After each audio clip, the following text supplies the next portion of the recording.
سب اس بزم کا حصہ بنے۔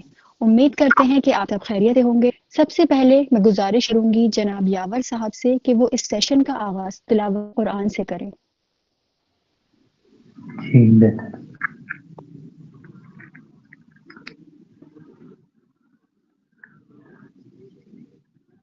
معزز حاضرین و سامعین کرام، السلام علیکم ورحمۃ اللہ وبرکاتہ۔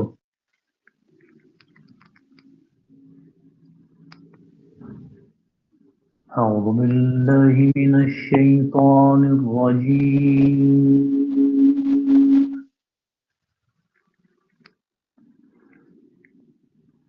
بسم اللہ الرحمن الرحیم۔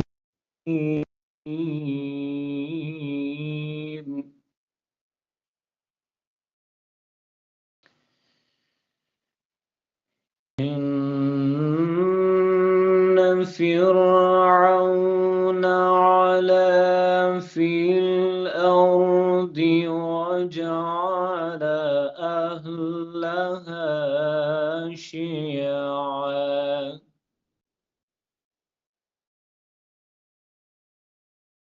وجعل أهلها شيعا يستضعف طائفة منهم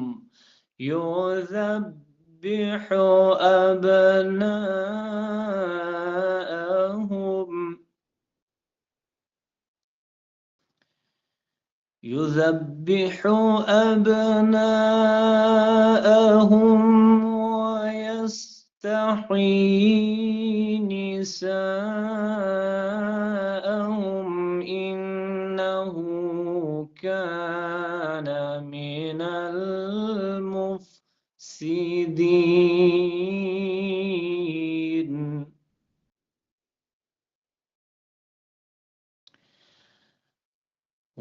ونريد أن نمن على الذين استضعفوا في الأرض ونجعلهم أئمة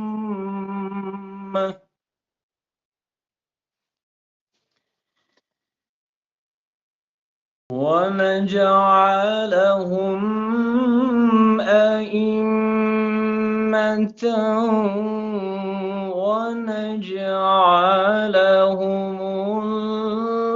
الوارثين.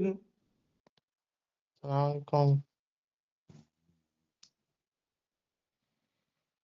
ونمكن لهم في الأرض ونري فرعون وهامان وجنودهما منهم ما كانوا يحذرون.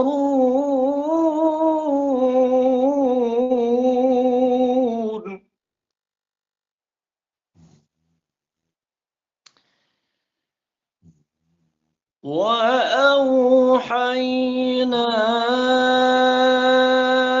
إلى أم موسى أن أرضعيه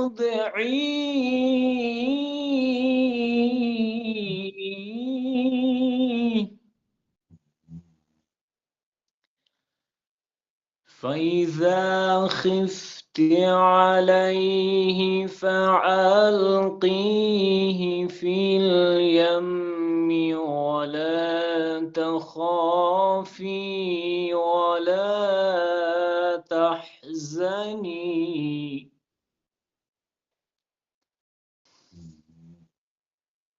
إنا رادوه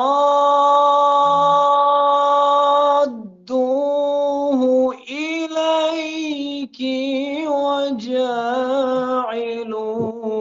من المرسلين.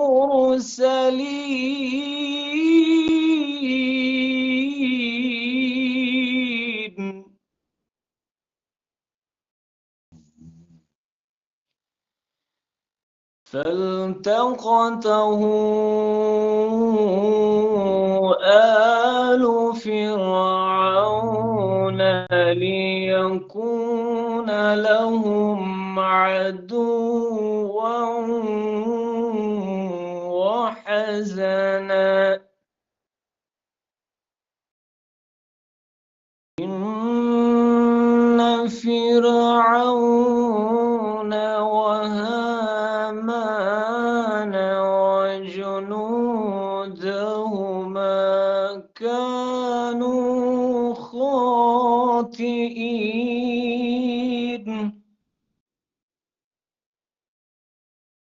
إن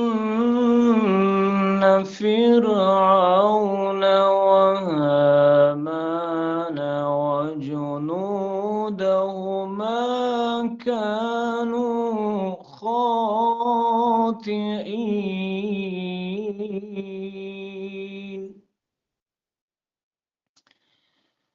صدق الله العلي العظيم اللهم صل وسلم وزد وبارك على رسول الله وآله الأطهار على رسول الله وآله الأطهار بہت بہت شکریہ جزاک اللہ یاور صاحب کلام الہی سے ہمارے قلوب کو منور کرنے کے لیے۔ جیسا کہ آپ سب جانتے ہیں کہ آج عالم اسلام میں کیا باربریت برپا ہے غزہ لبنان میں، اور پھر جو ایکسس آف ریزسٹنس ہے جو اس ظلم کے مقابل کھڑا ہے اس کو بھی توڑنے کی کوششیں جاری ہیں۔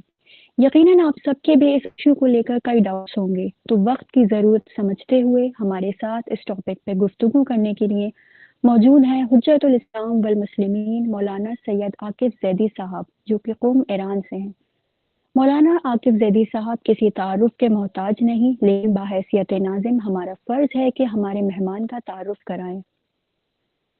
مولانا عاقب زیدی صاحب ایک عظیم اسلامک اسکالر ہیں اور آپ اپنی وسیع اسلامک مطالعے کے لیے جانے جاتے ہیں۔ مولانا عاقب زیدی صاحب نے 13 سال کا لمبا عرصہ دینی تعلیمات حاصل کرنے اور اس کی ترویج میں گزارا ہے۔ مولانا صاحب نے آیت اللہ لارجانی، آیت اللہ محسن عراقی جیسے عالم دین کے زیر سائے تعلیم حاصل کی ہے۔ ایک بہترین شاگرد ہونے کے ساتھ آپ بطور استاد بھی حوزہ شہید ثالث میں درس دے رہے ہیں۔ آغا نے نہ صرف دینی میدان میں اپنی صلاحیتوں کا مظاہرہ کیا بلکہ دنیاوی تعلیم میں بھی آپ نے اعلیٰ مقام حاصل کیا۔ آپ انڈین انسٹیٹیوٹ آف مینجمنٹ سے MBA کیا ہے، ساتھ ہی آپ انڈین ہسٹری کی بھی اچھی سمجھ رکھتے ہیں۔ آپ نے دینی و دنیاوی پہلو کو بخوبی بیلنس کیا ہے اور مسلسل سبیل میڈیا کے ذریعے اپنے فکر و تعلیمات سے بہت سے لوگوں کی زندگیوں کو متاثر کیا ہے۔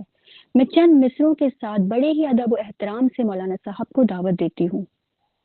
خدا کے دین کی پہچان ہے یہ امامے، حقیقتوں کے نگہبان ہے یہ امامے، فضیلتوں کے لیے شان ہے یہ امامے، خلاف ظلم کے اعلان ہے یہ امامے، انہی سے دین کی اب تک بہار باقی ہے، یہ فضل رب ہے کہ ان کا وقار باقی ہے، ملی ہے ارث میں ان کو وراثت معصوم، ہے صبح و شام وظیفہ اطاعت معصوم، یہ پا رہے ہیں مسلسل حمایت معصوم، زباں پہ نعرے ہیں مسلسل ولایت معصوم، کلام حق کے نگہبان بن کے آئے ہیں، یہ دی کے واسطے عمران بن کے آئے ہیں، ہو جائے اب ظہور عسکری کے پھول کا، ہم بھی دیکھ لیں زمانہ بسم اللہ آغا۔ اعوذ باللہ من الشیطان الرجیم بسم اللہ الرحمن الرحیم وصلی اللہ علی محمد وآلہ الطیبین الطاہرین۔ برادران ایمانی اور خواہران ایمانی، السلام علیکم ورحمۃ اللہ وبرکاتہ۔ وعلیکم السلام ورحمۃ اللہ۔ میں سب سے پہلے شکر گزار ہوں منتظمین کا کہ انہوں نے یہ موقع فراہم کیا کہ اس اہم موضوع پر گفتگو ہو سکے، اور ساتھ ہی میں شکر گزار ہوں جو ناظمہ محترمہ ہے اور جو قاری محترم ہے کہ انہی نے یہاں تک اس پروگرام کو بہت اچھے انداز تک اچھے انداز سے پہنچائے. یہاں بھی قم میں مغرب کی اذان ہونے جا رہی ہے، تو شاید ابھی تھوڑا سا میری آواز کے ساتھ تلاوت یا اذان کی بھی آواز سنائی دے، تو چند منٹ آپ لوگ اسے ڈسٹرب نہ ہوں. انشاءاللہ پھر اس کے بعد وہ آواز بھی جو ہے، جو اپنے آپ میں اچھی آواز ہے لیکن شاید میری باتوں میں تھوڑا سا وہ ڈسٹربنس کریٹ کرے، چند منٹ اسے برداشت کر کے پھر آگے بڑھا جائے. جن آیات کا انتخاب بھی کیا گیا، نہ صرف انداز تلاوت بہت اچھا تھا بلکہ انتخاب بھی بہت اچھا تھا. جو حق اور باطل کی لڑائی جو حضرت آدم کے زمانے سے جاری ہے، اس کے تعلق سے کچھ اہم اس میں نقطے پوشیدہ تھے کہ اگر موقع ملا تو گفتگو کے دوران میں عرض کروں.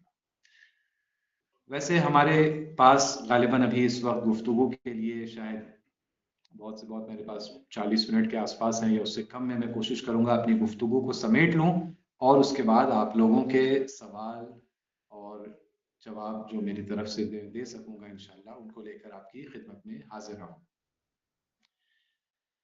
میری گفتگو چند حصوں میں ہوگی. میں پہلے سے بتا دوں کہ میری گفتگو کے جو ایجنڈا کے مین آئٹمز ہیں وہ کیا ہے.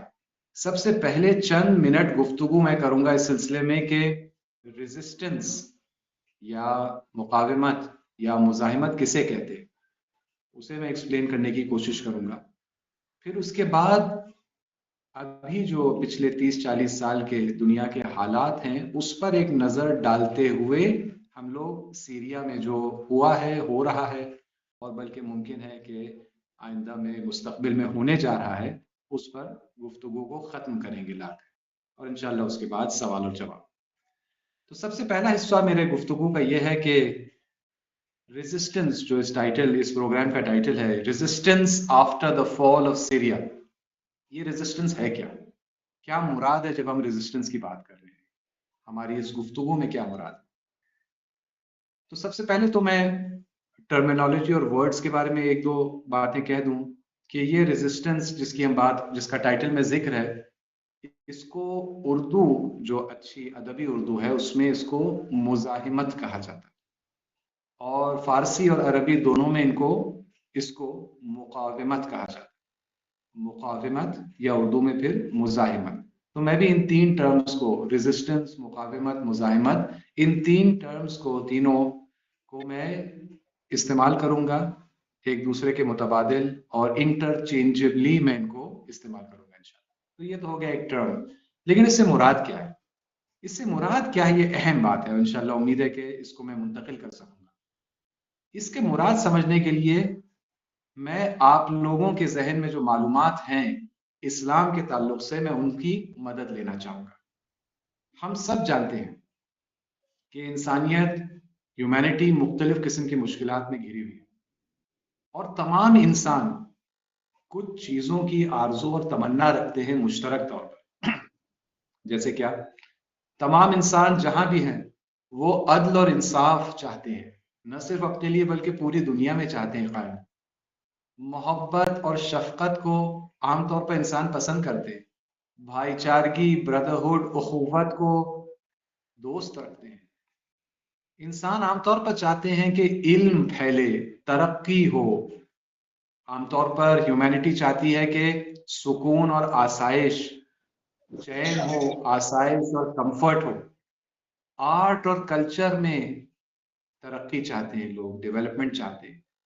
سویلائزیشن، تہذیب اور تمدن میں لوگ ترقی کے خواہاں ہیں. یہ وہ چیزیں ہیں کہ ہر انسان تقریباً ان چیزوں کو چاہتا ہے اور اس کی تمنا کرتا ہے، آرزو کرتا ہے.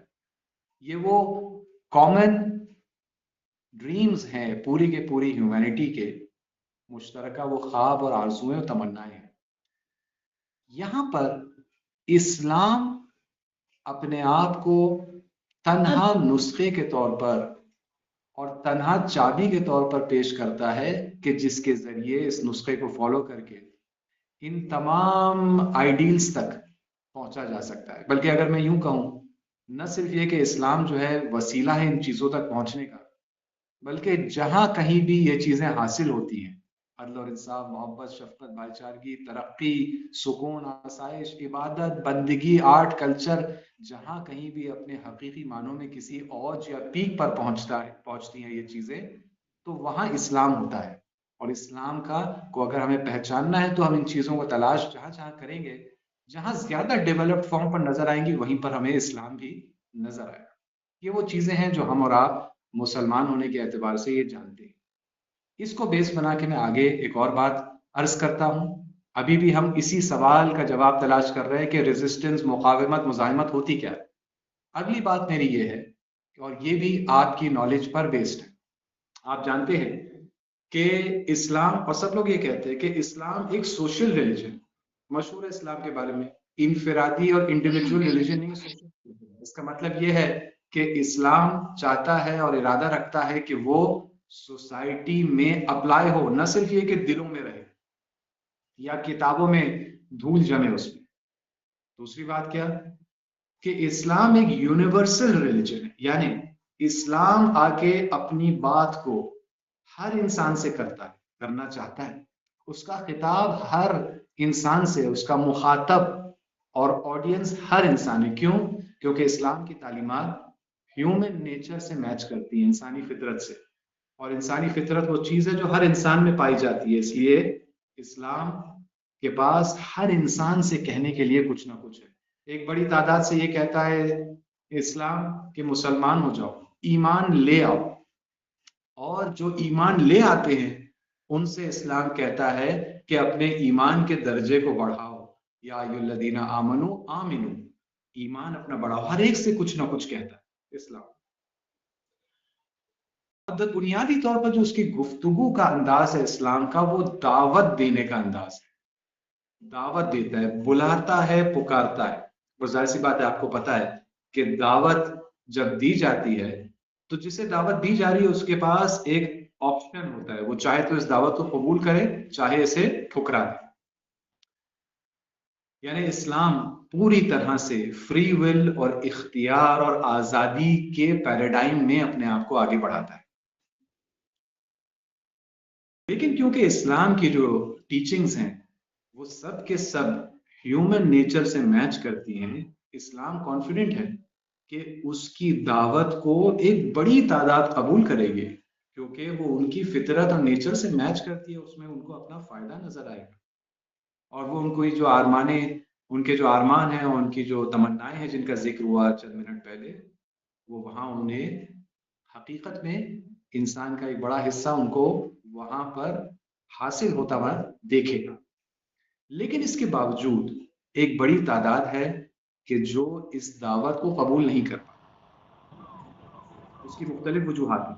کچھ وجوہات تو ہماری نادانی، ہماری غفلتوں، ان سب سے تعلق ہے۔ لیکن جہاں میں گفتگو کو لے جانا چاہتا ہوں اور اس ریزسٹنس کے ٹاپک سے کنیکٹڈ ہے، وہ یہ ہے کہ ایک بڑی وجہ کہ انسانیت کا ایک بڑا حصہ اپنی فری ول کو ایکسرسائز کر کے، اپنے اختیار کو ایکسرسائز کر کے اور اس پر عمل کر کے اسلام کے دائرے میں نہیں آ پا رہا ہے، یا اسلام کے دائرے میں آنے کے بعد بہت ساری غیر اسلامی ایکٹیویٹیز میں ابھی تک انوالوڈ ہے، اس کی ایک بہت بڑی وجہ یہ ہے کہ ہیومینٹی میں ایک چھوٹا طبقہ پایا جاتا ہے جو اس راستے میں رکاوٹیں کھڑی کرتا ہے۔ ایک چھوٹا طبقہ ہے، بہت پاورفل ہے، لیکن بیریئرز کریٹ کرتا ہے۔ کیسے بیریئرز؟ جیسے جہالت، جب ہمیں کسی چیز کے بارے میں صحیح انفارمیشن نہیں ہوگی، جیسے اسلام کے بارے میں کتنی غلط انفارمیشن آپ سب جانتے ہیں، خاص طور پر ہمارا ملک ہندوستان اس وقت جو ہے، کچھ لوگوں کا کہنا ہے دنیا میں مرکز بن گیا ہے اسلاموفوبک فیک نیوز مینوفیکچر کرنے کے لیے۔ غلط انفارمیشن ایک بڑا بیریئر ہے۔ خوف اور ڈر، اگر مجھے ڈر لگ رہا ہے کہ میں نے صحیح فیصلہ لیا تو مجھے کوئی نقصان ہو جائے گا، یا ہو سکتا ہے میرے اندر کچھ شہوتیں ہیں، بھوک ہے میرے اندر شہرت کی، دولت کی، یہ جو رکاوٹیں بنتی ہیں، تو کچھ ایک طبقہ ہے دنیا میں کہ جو ان چیزوں کو سسٹمیٹکلی پھیلا رہا ہے، یا حتی تفرقہ، ڈس یونٹی، آپسی دشمنی، کینہ وغیرہ، یہ ساری چیزیں ایک طبقہ ہے جو ان کو پھیلا رہا ہے تاکہ اسلام کی ترقی کے راستے میں بڑی بڑی رکاوٹیں پیدا ہو سکیں۔ اور یہ وہ طبقہ ہے کہ جس کو شاید ہم قرآن کی تعلیمات کی روشنی میں طاغوت کا نام دے سکیں۔ طاغوت، طواغیت دنیا میں بیریئرز بن رہے ہیں، عمدن جان بوجھ کر مشکلات کریٹ کر رہے ہیں، جبکہ اسلام یونیورسل ہے، جبکہ اسلام سوشل ہے،